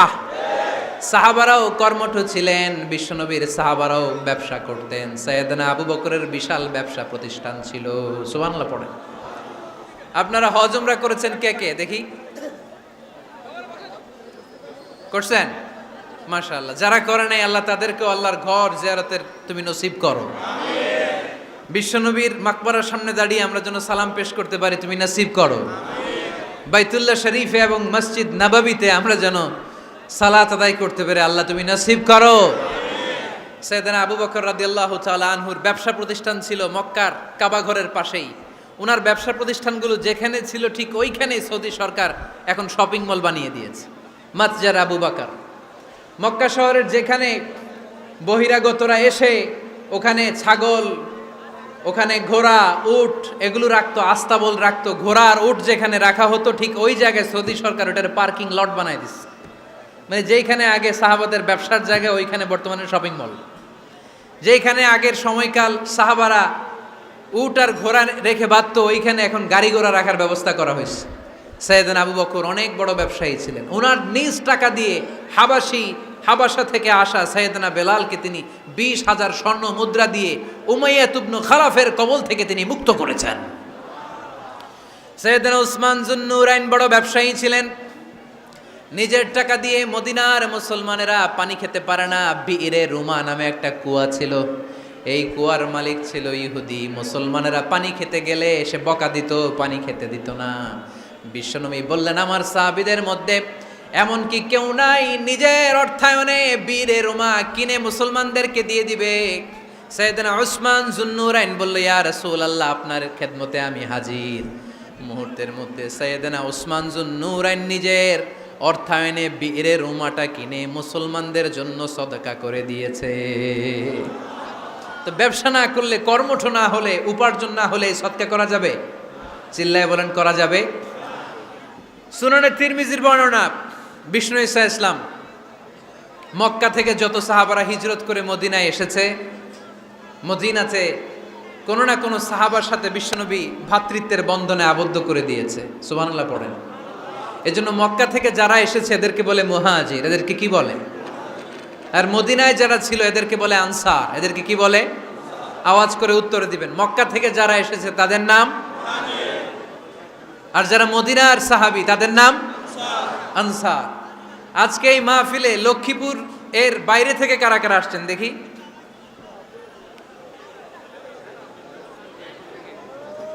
মাশাআল্লাহ, মাশাআল্লাহ, অনেক আসছে। আল্লাহ ভাইদেরকে তুমি কবুল করো, হাত নামান। এই যে লক্ষ্মীপুরের বাইরে থেকে যে ভাইরা আসছে তারা লক্ষ্মীপুরের মেহমান, ঠিক কিনা? মক্কা থেকে হিজরত করে যে সমস্ত সাহাবারা এসেছিল তারা ছিল মদিনার মেহমান। বিশ্বনবী এক এক মক্কার সাহাবীকে মদিনার এক এক সাহাবীর সাথে ভ্রাতৃত্বের বন্ধনে আবদ্ধ করে দিলেন। আব্দুর রহমান ইবনে আউফ রাদিয়াল্লাহু তাআলা আনহু, ওনার সাথে ভ্রাতৃত্বের বন্ধনে যে সাহাবীকে বিশ্বনবী আবদ্ধ করে দিলেন ওনার নাম হচ্ছে সাআদ ইবনে রাবিয়া। কি নাম? মদিনার অনেক বড় ব্যবসায়ী। বিশ্বনবী বললেন, ও আব্দুর রহমান ইবনে আউফ, সম্পদ ছেড়ে দিয়ে, পরিবার ছেড়ে দিয়ে, স্থাবর অস্থাবর সব ছেড়ে দিয়ে আল্লাহ রাসূলের ভালোবাসায় মক্কা থেকে মদিনায় এসেছো। মদিনায় তোমার চিন্তা নাই, সাদ ইবনুর রবিকে আমি তোমার ভাই বানিয়ে দিলাম। সাদ ইবনে রবি তোমার আপন ভাইয়ের মতো। সাদ ইবনে রবি বলল, আব্দুর রহমান, জীবনে তোমারে কোনোদিন দেখি নাই, তোমারে আমি চিনি না, তোমার নাম শুনি নাই, কিন্তু বিশ্বনবীতে তোমার দায়িত্ব আমাকে দিয়েছে। আমার চেয়ে বড় ধনী এই মদিনার মধ্যে দ্বিতীয় কেউ নাই। আজ থেকে তুমি আমার ভাই, আজ থেকে তুমি আমার কি? আল্লাহ আমাকে যত সম্পত্তি দান করেছে তার অর্ধেক সম্পত্তি আমি তোমার নামে দিয়ে দিলাম। ও আব্দুর রহমান ইবনে আউফ, শুধু তাই নয়, রব্বুল আলামিন আমাকে 2 জন স্ত্রী দিয়েছে। কয়জন? তুমি দেখো আমার কোন স্ত্রীকে তোমার বেশি ভালো লাগে, যার নাম তুমি বলবে সাথে সাথে আমি তারে তালাক দিয়ে দিব। তার ইদ্যত পালন শেষে তুমি তাকে বিয়ে করে তোমার সাথে নিয়ে যাবা। সুবহানাল্লাহ পড়েন। কারণ বিশ্বনবী তোমার দায়িত্ব আমার কাছে দিয়েছে, তুমি আমার ভাই, আমি মদিনার সবচেয়ে বড় ধনী, আমার অর্ধেক সম্পদ আমি তোমারে দিয়ে দিব, আমার 2 স্ত্রীর 1 স্ত্রীকে তোমারে দিয়ে দিব। সাইয়েদনা আব্দুর রহমান ইবনে আউফ এই কথা শুনে অবাক হলেন। অবাক হয়ে উনিও এক অবাক কথা বললেন। উনি বললেন, লা হাজাতা লি ফি ইয়া আখি, ও আমার প্রাণের ভাই, তোমার কথা শুনে আমার হৃদয়টা ভরে গিয়েছে, কিন্তু তোমার সম্পদেরও দরকার আমার নাই, তোমার স্ত্রীরও দরকার আমার নাই। বারাকাল্লাহু ফি মালিক ওয়া লি আহলিক, আল্লাহ তোমার মালেও বরকত দেখ, তোমার সম্পদেও বরকত দেখ, তুমি শুধু একটু কষ্ট করবা। কি কষ্ট? দুল্লানি আলা সুক, show me the way to the market. তুমি মদিনায় কোনো মার্কেট আছে কিনা, শপিং মল আছে কিনা, ব্যবসা প্রতিষ্ঠান আছে কিনা আমারে দেখায় দাও। সুবহানাল্লাহ পড়েন। আমরা হইলে কি করতাম? লক্ষ্মীপুরে যারা আসছে এদের একজনের যদি বলা হয়, ভাই আপনি এখন থেকে লক্ষ্মীপুরের ভাই, আমার অর্ধেক সম্পদ আপনারা দিয়ে দিব, কি করবে? পায়ের উপর পা তুলে খাবে আর বলবে কি আনন্দ আকাশে বাতাসে, ঠিক কিনা? এরপর যদি বলি ভাই আমার দুই বউ যেটারে সুন্দর লাগে বলেন তালাক দিয়ে দেই, নিয়ে যান, কি বলবে? কি আনন্দ আকাশে বাতাস। আল্লাহ রাসূলের সাহাবী আব্দুর রহমান ইবনে আউফ বললেন, লা হাজাতা লি ফি, আমার দরকার নেই। দুল্লানি আলা সুক, just show me the way to market. এখানে মার্কেট কই আছে দেখায় দাও। অবাক হয়ে গেলেন সাদ বিন রবি, বললেন ও আব্দুর রহমান ইবনে আউফ, ঠিক আছে তুমি যদি নিতে না চাও তোমারে আমি জোর জবরদস্তি করব না। শুনে রাখো, মদিনাতে ইহুদিদের কয়নুকার একটা বাজার আছে। এই কথা বলার সাথে সাথে আব্দুর রহমান ইবনে আউফ চলে গেলেন। এর পরের দিন অল্প কিছু পনির আর ঘি দিয়ে ব্যবসা শুরু করলেন। পনির আর ঘিয়ের ব্যবসা করতে করতে করতে করতে ব্যবসায় তিনি এত লাভ করলেন, উনি বললেন আমি যদি কখনো মদিনার বালুর মধ্যে হাত দিতাম ওই বালুটারও সোনা বানায় দিত কে? দুল্লানি আলা সুক। লক্ষ্মীপুরের কর্মঠ যুবক ভাইয়েরা, এ আব্দুর রহমান ইবনে আউফ আমাদের প্রেরণা। উনি অন্যের ঘাড়ে পাড়া দিয়ে খেতে চায় নাই, আরেকজনের উপর ডিপেন্ডেন্ট বা নির্ভরশীল হতে চায় নাই। তিনি স্বাবলম্বী হওয়ার শিক্ষা লেসেন কিয়ামত পর্যন্ত গোটা বিশ্বের যুবকদের জন্য রেখে গিয়েছে। চিল্লায় বলো ঠিক কিনা? দুল্লানি আলা সুক, show me the way to market. Market কোথায় দেখাও। পনির আর ঘি নিয়ে ব্যবসা করতে করতে কয়েক মাসের ব্যবধানে ইতিহাস সাক্ষী সাইয়েদনা আব্দুর রহমান ইবনে আউফ মদিনার বিশাল বড় বিজনেস ম্যাগনেটে পরিণত হয়ে গেলেন। চিল্লায় পড়েন আল্লাহু আকবার। এজন্য ব্যবসার ভিতরে বরকত ঢুকিয়ে দিয়েছে কে? বিষ্ণু বললেন আত-তাজিরা সাদুকাল আমিন মা'আন নাবিয়্যিন ওয়াস সিদ্দীকিন ওয়াশ শুহাদাই ওয়াস সালিহিন। আমানতদার ব্যবসায়ী তারা সাধারণ কোনো মানুষ নয়, কিয়ামতের দিন নবীদের সাথে হাসর হয়ে যাবে। আপনারা যারা ব্যবসা করেন এটা সাধারণ বিষয় নয়। বিষ্ণু ইসলাম নিজেও ব্যবসায়ী ছিলেন। ওনার জীবনের প্রথমে তিনি খাদিজা রাদিয়াল্লাহু তাআলা আনহার ব্যবসার স্টাফ হয়ে কাজ শুরু করেছেন, এরপর নিজে ব্যবসা শুরু করেছেন। এরপরে খাদিজাতুল কুবরা রাদিয়াল্লাহু তাআলা আনহা সব সম্পত্তি বিয়ের পরে বিশ্বনবীর পায়ের সামনে ঢেলে দিয়েছেন। বললেন ইয়া রাসূলুল্লাহ, এই সম্পদ আমি আপনাকে দিয়ে দিলাম, আপনি ইচ্ছামতো দিনের প্রয়োজনে খরচ করেন। সুবহানাল্লাহ পড়েন। এজন্য বিষ্ণু ইসলাম আমাদের জন্য উপমা, আব্দুর রহমান ইবনে আউফ আমাদের জন্য উপমা। যারা ব্যবসা করেন তারা বিষ্ণু ইসলামের সুন্নাহ পালন করছেন। আত-তাজির আস-সাদুক আল আমিন। বিষ্ণুই বললেন সত্যবাদী আমানতদার ব্যবসায়ী, যে ব্যবসা করতে যে মিথ্যা কথা বলে না। অনেক ব্যবসায়ীরা আছে পণ্য চালানোর জন্য মিথ্যা কথা বলে আর কসম কাটে, আছে না নাই? আহা, এমনটা করা যাবে? সকালবেলা স্ত্রীরে বলে এই গরুগুলা বিক্রি করবো, তুই একটা দাম কত কমু? স্ত্রীরে শিখাই দিচ্ছে এই গরুর দাম তুই 40,000। তো বউ বলে ঠিক আছে দাম কইলাম 40,000। তো এরপরে বাজারে যখন গরু বিক্রি করতে যায় একজন যখন বলে যে ভাই এটা 30,000 টাকা দিয়ে কিনবো, কয় ভাই আল্লাহর কসম সকালে একজন 40,000 দাম কইছে আমি দেই নাই। আছে না নাই? কৌশল করে। বউরে শিখাইছে সকালে, কয় তুই দাম কর 40,000। তো বাজারে যে কয় সকালে একজন দাম করছে, দাম করে কইছে 40,000 দেই নাই, আপনারা 30,000 কেমনে দেই? এরকম ডাকাইত আছে না নাই? আলহামদুলিল্লাহ লক্ষ্মীপুরে এরকম লোকজন নাই। আরে নাই, আমি কই নাই, এরা কই আছে। লক্ষ্মীপুরের মানুষ খুব ধার্মিক আমি জানি। লক্ষ্মীপুর, নোয়াখালী, ফেনী এই বেল্টের লোকজন খুব আল্লাহওয়ালা। এদের মধ্যে আল্লাহওয়ালার সংখ্যা বেশি, এখানে আলেম ওলামা বেশি, এখানে মসজিদ মাদ্রাসা বেশি। এই জন্য এই জেলাগুলোতে আল্লাহর রহমতও বেশি। আল্লাহ তুমি এই জেলার ছেলেপেলাদেরকে, এই জেলার লোকদেরকে তুমি কবুল করো, মা বোনদেরকে তুমি কবুল করো। সম্মানিত ভাইয়েরা, এজন্য আজকের মাহফিল থেকে আমরা যেটা শিখলাম সেটা হচ্ছে পরিশ্রমে কোনো লজ্জা আছে? আমরা কাজ করে খাবো, ঠিক কিনা? Never underestimate any job. যুবক ভাইয়েরা, লক্ষ্মীপুরের যুবক ছেলেরা, শুনতেছ? এরকম আওয়াজ করতে হবে, কান খাড়া করে শোনো। Never underestimate any job. কোনো চাকরিকে ছোট করে দেখা যাবে, whether it's small or big, you don't care. এটার কেয়ার করা যাবে না। ছোট্ট চাকরি পাইলেই ঢুকে যাবা, বড় অফার আসলে পরে ঢুকবা। এটা ছোট কাজ, এটা হোটেলের ওয়েটার, এটা ছোট্ট স্টাফ, এটা কেরানি না। কাজ কাজই, কাজের মধ্যে কোনো ছোট বড় নাই। খেটে খাওয়া মানুষকে বিশ্বনবী অনেক সম্মান করতেন। বিশ্বনবী সাল্লাল্লাহু আলাইহি ওয়াসাল্লাম খেটে খাওয়া মানুষদেরকে এত ভালোবাসতেন, বিদায় হজের মতো এত গুরুত্বপূর্ণ ভাষণও এই মেহনতি মানুষদের কথা বাদ যায়নি। সুবহানাল্লাহ পড়বেন না? দিনটা ছিল জুমাবার। বিশ্বনবী সাল্লাল্লাহু আলাইহি ওয়াসাল্লাম আরাফাতের ময়দানে দাঁড়িয়ে ঐতিহাসিক একটা ভাষণ দিলেন। এই ভাষণের নাম হলো বিদায় হজের ভাষণ। এই বিদায় হজের ভাষণেও খেটে খাওয়া মানুষের কথা বিশ্বনবী বাদ দেয় নাই। বিশ্বনবী বলেছেন, আরিক্কাকুম আরিক্কাকুম, খবরদার অধীনস্থ কর্মচারীদের সাথে খারাপ আচরণ করো না। আতঈমুহুম মিম্মা তাকুলুন ওয়াকসুহুম মিম্মা তালবিসুন, খবরদার মনে রেখো, তোমরা যা খাবে তোমাদের অধীনস্থ কর্মচারীদেরও তা খাওয়াবে, তোমরা যা পড়বে তাদেরও তা পড়াবে। বিশ্বনবী শেষ নিঃশ্বাস ত্যাগ করে যাওয়ার আগে যেই কয়েকটা কথা বলেছিলেন তার মধ্যে মেহনতি মানুষদের জন্য কথা আছে নাড়াই। বিষ্ণু ইসা ইসলাম যখন শেষ নিঃশ্বাস ত্যাগ করবেন, তিনি বলেছিলেন, আসসালাত আসসালাত, উম্মতেরা নামাজ নামাজ, নামাজ ছেড়ে দিও না, নামাজ তরক করো না, নামাজ কাজা করো না। আর বলেছিলেন, অমা মালাকাত আইমানুকুম, অধীনস্থ কর্মচারীদের সাথে খবরদার খারাপ আচরণ করো না।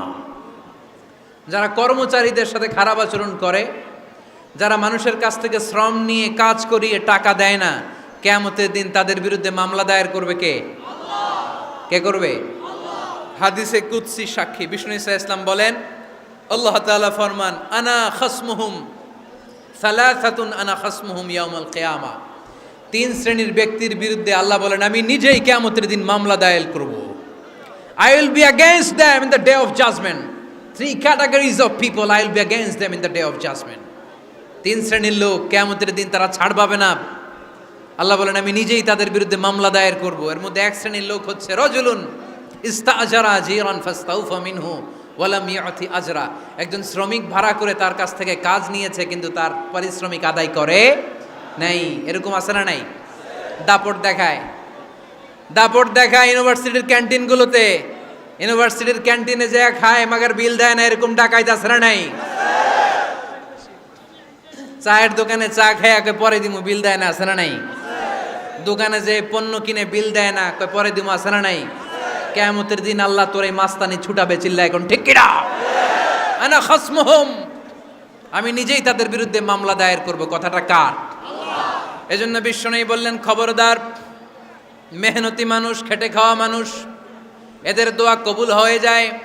আতুল আজিরা আজরাহু ক্বাবলা আন ইয়াজিফা আরাকুহু, খবরদার বিশ্বনবী বললেন, শ্রমিকের ঘাম শুকিয়ে যাওয়ার আগে তাদের পারিশ্রমিক মিটিয়ে দাও। বিশ্বনবীর বিখ্যাত হাদিস, আতুল আজিরা আজরাহু ক্বাবলা আন ইয়াজিফা আরাকুহু, শ্রমিকের ঘাম মাটিতে লাগার আগে, শুকিয়ে যাওয়ার আগে তাদের পারিশ্রমিক মিটিয়ে দাও। কেননা তারা যদি বদদোয়া করে তোমার জীবনকে জাহান্নাম বানিয়ে দিবে কে? বিষ্ণু ইসা ইসলাম সব সময় খেটে খাওয়া মানুষদেরকে আগলে রাখতেন। সব সময় শুধু যে ভাষণে মেহনতি মানুষদের সাথে ভালো আচরণ করতে বলতেন, শ্রমিকদের সাথে ভালো আচরণ করতে বলতেন, এমনটা নয়। ওনার ব্যক্তিগত জীবন ঘাটলেও দেখা যায় উনি শ্রমিকদের সাথে কেমন আচরণ করেছেন। বিষ্ণু ইসা ইসলামের একজন খাদেম ছিল, আপনারা তার নাম জানেন? কি নাম? সবাই বলেন আনাস। আওয়াজ করে বলেন, বিশ্বনবীর খাদেমের নাম? নামটা কেমন লাগে? ভালো লাগে? ছেলে হইলে রাখবেন তো? রাখবেন? অনেকে আমারে জিজ্ঞেস করে যে আমার একটা ছেলের নাম বলে দেন। এই এলাকার যদি কারো সম্ভাব্য আগন্তুক 2-1 মাস পরেই ছেলে পৃথিবীতে আসবে, এর নাম রাখবেন আনাস। নাম কি রাখবেন?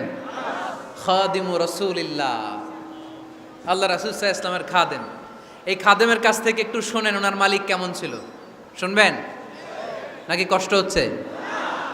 সম্মানিত ভাইয়েরা খেয়াল রাখবেন, কোন পীর সাহেবের ব্যাপারে যদি আপনি রিপোর্ট চান, পীর সাহেবের বউয়ের কাছ থেকে শুনবেন। কথা কয় না, বোঝে নাই বোধ হয়। একজন পীর সাহেব হুজুর উনি কেমন, রিপোর্ট নেবেন কার কাছ থেকে? কার কাছ থেকে? বউয়ের কাছ থেকে। একজন বড় সাহেব, বড় নেতা, তার ব্যাপারে যদি রিপোর্ট পেতে চান, আমি কয়েকটা জায়গা বলে দিই, এই জায়গাগুলো থেকে রিপোর্ট নেবেন। 1 নাম্বার তার ড্রাইভার, 1 নাম্বার। 2 নাম্বার তার বাড়ির দারোয়ান, 2 নাম্বার। 3 নাম্বার তার খাদেম, 3 নাম্বার। 4 নাম্বার তার ঘরের কাজের মেয়ে, 4 নাম্বার। এদের কাছ থেকে আসল রিপোর্ট পাওয়া যায়, ঠিক কিনা? এবার বিশ্বনবীর ব্যাপারে বিশ্বনবীর খাদেম কি বলে শুনবেন? বুঝে নাই বোধহয়। বিশ্বনবীর ব্যাপারে বিশ্বনবীর খাদেম কি কমেন্টস করছে শুনতে চান? খাদেমের নাম আরো জোরে বলতে হবে। আনাস রাদিয়াল্লাহু তাআলা, আনাস রাদিয়াল্লাহু তাআলা আনহু বলেন, বিশ্বনবী যখন মক্কা থেকে মদিনায় হিজরত করে আসলেন, মদিনার অলিতে গলিতে আনন্দের বন্যা বয়ে গেল। তলা আল বাদরু আলাইনা বলে সবাই বিশ্বনবীকে বরণ করে নিল, সবাই বিশ্বনবীর সাথে দেখা করতে আসলো। সবাই যখন আনসারী নারী পুরুষরা দেখা করতে যায়, আমার আম্মাও বলল, আনাস, মক্কা থেকে বিশ্বনবী এসেছে, চলো তোমারে নিয়ে দেখা করতে যাই। আনাসের মা আনাস রাদিয়াল্লাহু তাআলা আনহু তখন খুব ছোট্ট, তিনি যে দেখে মানুষের ভিড়ে আনাসকে নিয়ে সামনে যাওয়া যায় না। আর তিনি দেখলেন মদিনার অলিতে গলিতে মানুষের ভিড়, আনসারি, আবাল বৃদ্ধ বনিতা, নারী পুরুষ সবাই বিশ্বনবীর সাথে দেখা করছে। আর যারাই দেখা করছে হাতে কোনো না কোনো হাদিয়া নিয়ে বিশ্বনবীর সাথে দেখা করতেছে। সুবহানাল্লাহ কইবেন না? আনসারি যত সাহাবারা বিশ্বনবীর সাথে দেখা করতে এসেছে, কি নিয়ে আসছে? কথা কয় না। তাহা দাও তাহাব্বু, হাদিয়া দাও, একে অপরকে হাদিয়া দাও, তোমাদের মধ্যে ভালোবাসার বন্ধনকে বাড়িয়ে দিবে কে? আনাসের মা বললেন, আমি মানুষ ধাক্কাতে ধাক্কাতে বিশ্বনবীর সামনে পর্যন্ত গেলাম, যে দেখি সবাই বিশ্বনবীর হাদিয়া দেয়। আমি বিশ্বনবীর সামনে যে কাঁদো কাঁদো সরে বললাম, ইয়া রাসূলুল্লাহ, ইয়া হাবিবাল্লাহ, লাম ইউবকি রাজুলুন ওয়ালা ইমরাআতুন মিনাল আনসার ইল্লা ক্বাদ আতহাফাকা বিতুহফা। ও নবী, আমি দেখতে পেয়েছি আনসারী এমন কোন নারী নাই, এমন কোন পুরুষ নাই যে আপনাকে আপনার হাতে কোনো না কোনো হাদিয়া দেয় নাই। ওয়া ইন্নী লা আকদিরু আলা যালিকা মা উতহিফুকা বি। কিন্তু ইয়া রাসূলুল্লাহ, ইয়া হাবিবাল্লাহ, আমার কাছে তো কোনো টাকা নাই, আমার কাছে কোনো পয়সা নাই, আমার ঘরে এমন কোনো জিনিস নাই যেই জিনিসটা আমি আপনারে হাদিয়া দেব, ইল্লা ইবনি হাদা, আমার এই নার ছেঁড়া ধন কলিজার টুকরা সন্তান আনাস ছাড়া। ও আখিরি জামানার পয়গম্বর, আমি আমার কলিজার টুকরা আনাসকে আপনারে হাদিয়া দিয়ে দিলাম। ইয়া রাসূলুল্লাহ, মদিনার আনসারী এমন কোনো নারী পুরুষ কেউ তো বাকি নাই যে আপনাকে হাদিয়া দেয় নাই, সবাই তো হাদিয়া দিল, কিন্তু আমি তো হাদিয়া দেওয়ার মতো আমার কাছে কিছু নাই। আপনারা কি হাদিস থেকে নেয়া এই গল্পটা বুঝতে পেরেছেন? কথাটা শুনতেছিলেন? আনাস রাদিয়াল্লাহু তাআলা আনহুর মা বললেন, ইয়া রাসূলুল্লাহ, আনসারী এমন কোন নারী নাই, এমন কোন পুরুষ নাই যে আপনারা হাদিয়া দেয় নাই, কিন্তু আমার তো হাদিয়া দেওয়ার মতো কিছু নাই আমার এই কলিজার টুকরা আনাস ছাড়া। কি আর আমি করব, আমার কলিজার টুকরা আনাসকে আমি আপনার দরবারে হাদিয়া দিয়ে দিলাম। ইয়া রাসূলুল্লাহ, আমার ছেলেটারই আপনারা হাদিয়া দিলাম। খুদ হাদা ইয়াখদুমু কামা বাদালাক, আপনার যেই কাজ লাগবে, যেই খেদমতের প্রয়োজন আপনার এই খেদমত করবে। ও নবী, আমি জানি আনাস আপনার বেশি খেদমত করতে পারবে না, আনাস আপনার মেসওয়াক এনে দিবে, অজুর পানি এনে দিবে, জুব্বা লাগলে জুব্বাটা এনে দিবে, ছোটখাটো কাজ করে আপনারে সাহায্য করবে। আমার কলিজার টুকরা সন্তানকে চিরকালের জন্য আমি আপনারে হাদিয়া দিয়ে দিলাম। আনাস রাদিয়াল্লাহু তাআলা আনহু বর্ণনা করছেন, আমি দাঁড়িয়ে দাঁড়িয়ে শুনছি আমার আম্মা বলছে আমি নাকি বিশ্বনবীর জন্য হাদিয়া। সুবহানাল্লাহ পড়েন।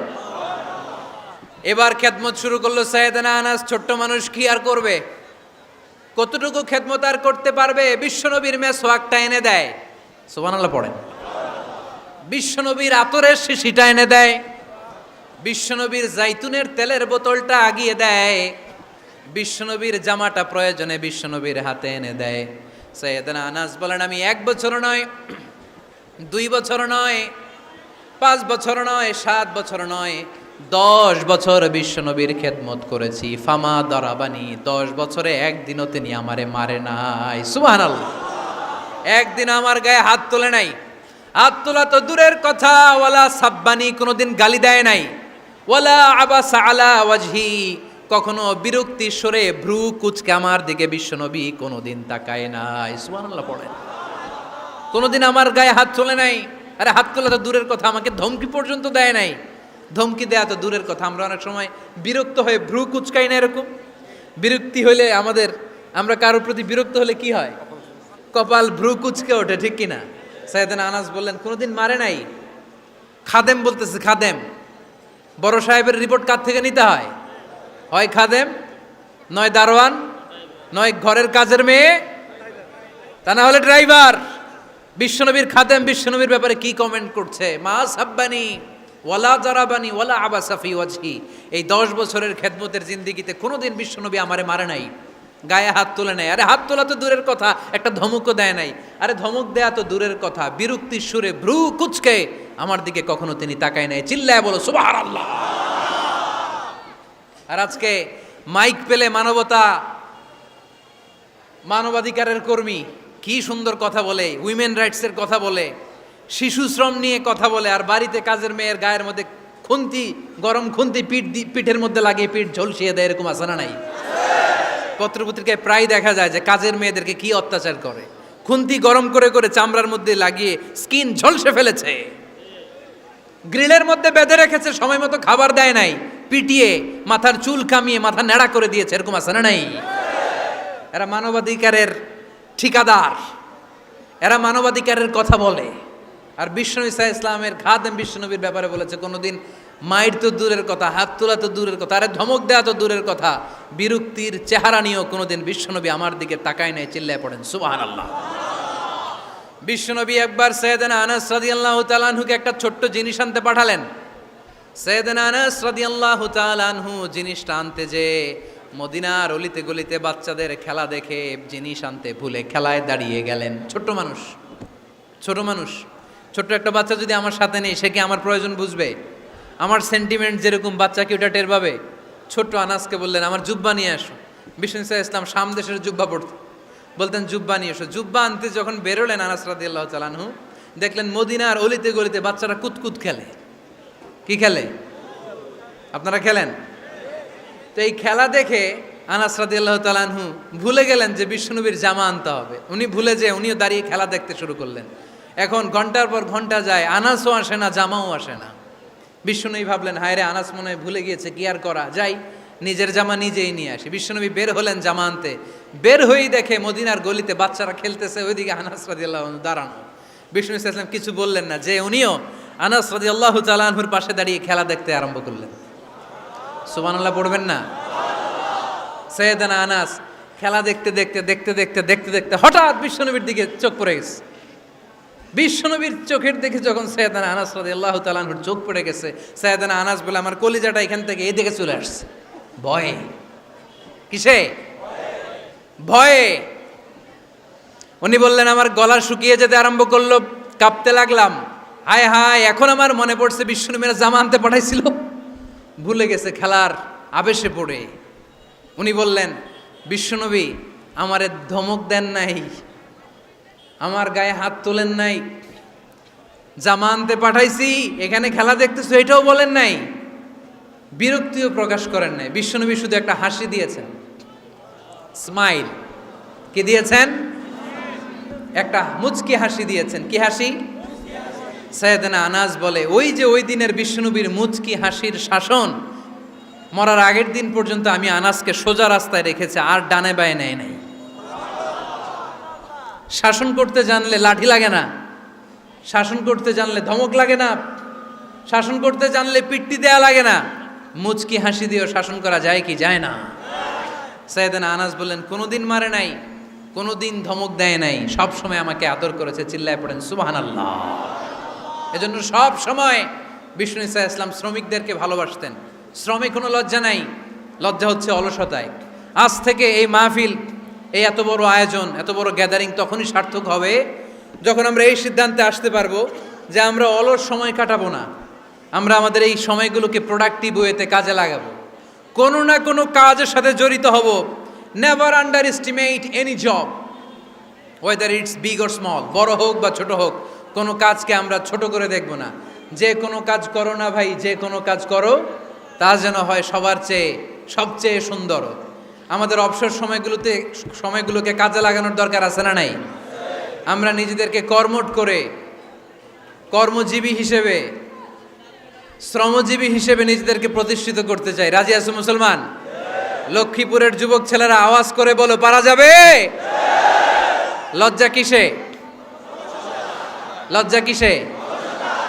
অনেকে টাঙ্কি মারে, এদিক সেদিক ঘুরে, আর বলে আমার আব্বা চেয়ারম্যান। আরে তোর আব্বা চেয়ারম্যান, তুই কি? কয় আমার আব্বা MP, member of the parliament. আরে তোর বাবা এমপি, এটা তো তার গৌরব, তোর কি আছে সেটা বল। এজন্য নিজের পায়ে দাঁড়াবো। অলসতার সাথে আমাদের কোনো সম্পর্ক। আজকের এই মাহফিল থেকে আমরা অলসতা, অকর্মণ্যতাকে নো বলে দিলাম। অলসতাকে আমরা কি বললাম? আরো জোরে বলতে হবে, অলসতাকে কি বলবো? আর সব সময় কর্মঠ থাকবো, এনার্জেটিক থাকবো, নিজের পায়ে দাঁড়াবো, আইডিয়া জেনারেট করব, এন্টারপ্রেনার হওয়ার চেষ্টা করব, নতুন নতুন উদ্যোক্তা হওয়ার মাধ্যমে আমরা আমাদের নিজেদের ভাগ্য পরিবর্তনের চেষ্টা করব। কারণ আল্লাহ বলেছেন, ইন্নাল্লাহা লা ইউগাইয়িরু মা বিকাউমিন হাত্তা ইউগাইয়িরু মা বিআনফুসিহিম। আল্লাহ তাআলা ততক্ষণ পর্যন্ত কোনো জাতির ভাগ্যের চাকার পরিবর্তন করে না যতক্ষণ পর্যন্ত ওই জাতি নিজে নিজের ভাগ্যের চাকার পরিবর্তন করতে না চায়। চিল্লা এখন ঠিক কিনা? লাকাদ খালাকনাল ইনসানা ফি কাবাদ। আমি মানব জাতিকে কষ্ট সহিষ্ণু আর কর্ম সহিষ্ণু করে তৈরি করেছি। স্রষ্টা আমাদেরকে সৃষ্টি করে এক সংগ্রামে ঠেলে দিয়েছে। এখানে সংগ্রাম না করলে বেঁচে থাকা যায়? আমাদের সংগ্রামটা শুরু হয়েছে যখন আমরা মায়ের পেট থেকে বেরিয়েছি, ঠিক কিনা? একটা বাবার স্পার্মের মধ্যে 2 কোটি যদি শুক্রাণু না থেকে সেখান থেকে সন্তান হয় না। তার মানে এই 2 কোটি শুক্রাণুর মধ্য থেকে আপনি একজন সফল মানুষ, যিনি বাকি 2 কোটির মধ্য থেকে সব শুক্রাণুগুলোকে হারিয়ে আপনি সফল হতে পেরেছেন। সেখান থেকে দুনিয়ার বুকে আপনি যখন এসেছেন, আপনাকে সংগ্রাম করে আসতে হয়েছে। যারা সিজারের মাধ্যমে পৃথিবীতে আসে তাদের এই সংগ্রামটা থাকে না, কিন্তু যারা নর্মাল প্রসেসে পৃথিবীতে আসে তাদের প্রচণ্ড সংগ্রাম করে, প্রচণ্ড চাপা খেয়ে পৃথিবীতে আসতে হয়, ঠিক কিনা? কারণ আমাদের সাইজ ছিল অনেক বড়। আমাদের মায়ের যে অঙ্গটা দিয়ে আমরা পৃথিবীতে আসব, ওই জায়গাটা ছিল খুবই সরু। আমাকে সংগ্রাম করে, আমাকে যুদ্ধ করে, আমার নিজের অস্তিত্বের প্রমাণ দিয়ে চিৎকার মেরে এই পৃথিবীতে আসতে হয়েছে। চিল্লায় বলো ঠিক কিনা? এজন্য এই পৃথিবীর বুকে আমরা যতদিন থাকবো সংগ্রাম করে বাঁচতে হবে, ঠিক কিনা? পরিশ্রমে লজ্জা আছে? লজ্জা কিসে?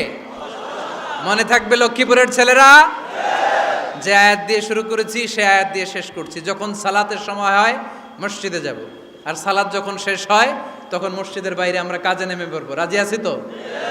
ফাইদা কুদিয়াতিস সালাতু ফান্তাশিরু ফিল আরদি ওয়াবতাগু মিন ফাদলিল্লাহ ওয়া যিকুরুল্লাহা কাসীরান লাআল্লাকুম তুফলিহুন। যখন তোমাদের সালাত শেষ হয়ে যায় তখন তোমরা কর্মস্থলে ছড়িয়ে পড়ো, আল্লাহর রিজিক তালাশ করো, তাহলে তোমাদেরকে সফল বানাবে কে? আল্লাহ আমাদের সবাইকে কথাগুলো বুঝার ও আমল করার তৌফিক দান করুক। আমরা পড়ি আমিন। সুবহানাকাল্লাহুম্মা বিহামদিকা আশহাদু আল্লা ইলাহা ইল্লা আনতা আস্তাগফিরুকা ওয়া আতুবু ইলাইক। Rose TV 24. Enjoy by listening to the Holy Quran.